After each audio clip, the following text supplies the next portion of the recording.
Good morning, everybody. Hope you're doing fantastically well. It is Connor here, and we are back with another rumour mill. God, it's nearly coming to an end, isn't it? The transfer window is done on Tuesday. Wow. I can't believe it. I cannot believe it. It's going to be done and dusted by that point. So these are the last of the rumours. Are Leeds United going to do any more business? Is Radrazani going to stop tweeting out? We've got the Burnley preview as well coming for you right now. So make sure you stay tuned till the end. We've got a few bits to discuss. So straight away, Patrick Bamford. Get to the England squad. Doesn't work. Okay, doesn't work. But there you go. Patrick Bamford is in the England squad. Excellent news for Leeds United. Excellent news all round. Listen, what a grafter. What a man. He's proved everyone wrong, including myself, and I absolutely love that. People who prove others wrong, that's what, I've tried to do in life. I'm sure you guys have tried to do in life. It is the best feeling ever. And for Bamford to get this England call-up, you've got people whinging everywhere. No, he's too old. What about Greenwood? All this sort of stuff. Well, Patrick Bamford has grafted for years and years and years to get where he is now. He scored 17 goals last season, was absolutely fabulous, was key in getting Leeds into 9th position, and I'm absolutely over the moon for him. He came on the other night against Crewe, and obviously I know it's Crewe, but just the influence on this Leeds United side, as soon as he came on, Leeds started creating chances. Leeds started creating things. They had a focal point. He was running in between the lines. The Crewe defenders didn't know what to do all of a sudden. When up to that point, we were a little bit passive, weren't as expressive. And Bamford changed the entire game. We talk about Rafinha having that X factor, but by God, Bamford has got it as well. Leeds offered the chance, according to several sources this morning, to sign Harry Winks. How weird is that we were talking just speculatively about a player named Harry Winks, 2 or 3 weeks ago. We were talking on the room mill, weren't we? And we said, what about Harry Winks? That's a strange one. And everyone in the comment section below was saying, yes, Harry Winks, that's perfect. What a signing that would be. We'd sort our central midfield problems out. He's good. He's decent going forward. He's very good at the back. He's sort of that structure and functional player that we need in and around that midfield. So, yeah, I was excited about that. I didn't know if it was ever going to come to fruition, but the window's closing, options become available. He's 25 years of age. He's had 110 appearances in the Premier League. He's had 12 caps for England. But Phil Hayes put a pin in my balloon this morning and said that apparently Leeds were offered the chance to only sign Harry Winks on loan. Don't know what all these loan signings are about this year, but there you go. Only the chance on loan. Leeds turned it down. Really interesting. So evidently Forshaw and Winks, everybody can see that they are very, very similar players. You've got Lewis Bate coming through, who's going to be very close to the first team this year as well. Has Marcelo Bielsa just looked at it and thought, listen, we've got these boys coming through. We've got these boys who are going to be playing for Leeds United, i.e. Adam Forshaw, maybe not regularly throughout the season, but going to be getting 1 or 2 starts in the near future, maybe. I don't know. I don't personally think he will be. I think it's going to be into the new year, but and I get that thought process from Marcelo Bielsa, because then you kind of got Harry Winks there, who's such a similar player to Adam Forshaw. But on the flip side, is Adam Forshaw going to come through this period injury-free? And if he does, fantastic. If he doesn't, we're back to square one, aren't we? A lot of talk this morning as well about Leo Kjeldahl, who is going to be signing from Celtic in the next day or two, which is great. I think they've just been waiting until he was 18 years old, which is fabulous.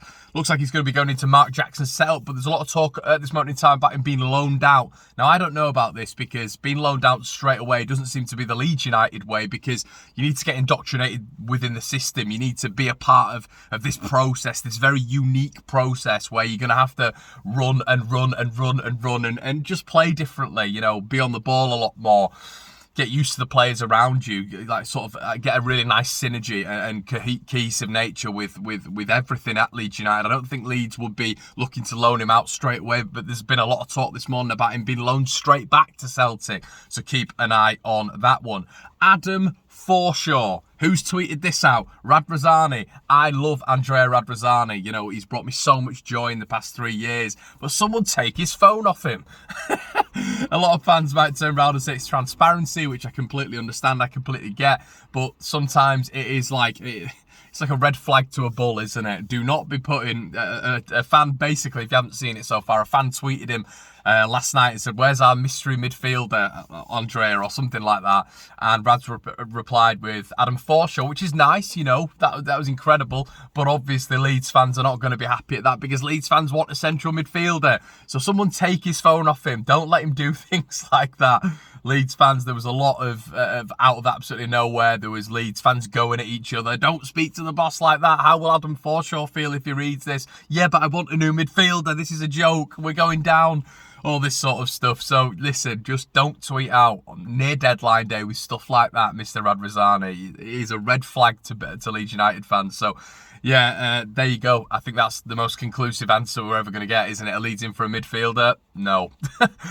Daryl DK, we're speaking about him the other day, the USA, excuse me, the USA man who I would absolutely love in this Leeds United setup, brings energy, brings a physical sort of presence to this Leeds side, works very, very hard for the cause as well. Really mouldable, 21 years of age, would have been perfect. 10 goals in 19 in the Championship. Someone to come off the bench, someone to mould for the future, would have a really good sell-on value as well. Yeah, apparently Leeds don't want him, according to several sources this morning, and apparently Daryl DK at Orlando have said that they're not willing to sell him, which is interesting because after his loan at Barnsley and after the success there, I thought he's obviously going to be moving on this summer, but Orlando seem to have dug the heels in. And there you go, that's your transfer news for the morning. So let's get on to it. Burnley versus Leeds on Sunday, 2 p.m. How are we all feeling? Get it in the comment section below. What are your score predictions? Okay. So both games last year were a little bit funny. The game at Ellen Road was, I don't think we deserved the win, to be quite honest with you. How Burnley didn't get away with anything. Sean Dyche, the gravel eater, he wasn't happy, was he, at all? And I think Dyche, for me, he signifies someone who definitely holds a grudge, and I feel like he's mentioned comments about Bamford before and how his attitude wasn't right at Burnley. Then he mentioned how much Leeds United spent in comparison to Burnley. Then he was whinging on about the penalty and the referee decisions. Then in the last game, he was saying, you know, apparently it could have turned on certain events and all that. He can't seem to ever give Leeds the proper credit that we deserve. So yeah, no, I understand in terms of what he was saying. It was an end-to-end game. What do Burnley do? They high press. They high press, and they're going to do that to this Leeds United side. And what do Leeds like to do? Pass through the high press. It's definitely key to know, excuse me, that in the second game, Burnley had just survived the week beforehand. So their tails weren't up. The tails were up the week before, but I didn't feel that they had the same intensity as the game before. I watched the game before. I don't know if it was against Newcastle or someone like that, but they were you know, they're all over it. And you got to give credit to Leeds. Leeds were brilliant in that second game. But listen, we're going to get a Burnley side who are resurgent. They're going to have Turf Moor behind them as well, which notoriously isn't an easy place to go. I think it's been getting easier over the years because Burnley haven't progressed for me as a side. So it's been getting a lot easier, but notoriously, and the reputation of Turf Moor with fans back, could be a drizzly day. You know the rhetoric. So yeah, the first game I thought was really tight. It was end to end. It could have gone on certain decisions. Obviously, Harvey Barnes. Barnes scored for Burnley. It was ruled out for a knock on Meslier. Bamford's penalty was controversial as well, and it was a defensive game from Leeds, wasn't it? But it was a gritty game from Leeds, and I love that. It was a different side to our Arsenal, which we hadn't seen that much of this season. The second game, once again, everyone sees 4-0 and thinks, "Whoa, we battered them," and we did. But, you know, the first part of it was very tense. It was end to end once again. Meslier makes a world-class save from Matej Vidra at 0-0, and I think that's what Dyche was referring to in terms of the game just completely changing. Meslier made another brilliant save in the second half as well, but Leeds had the chances. Strout just missed from a really good header in as well. Click had a good shot saved, but it was very nip and tuck, and then Leeds took the lead, and Burnley just seemed to fall apart from that point onwards, really.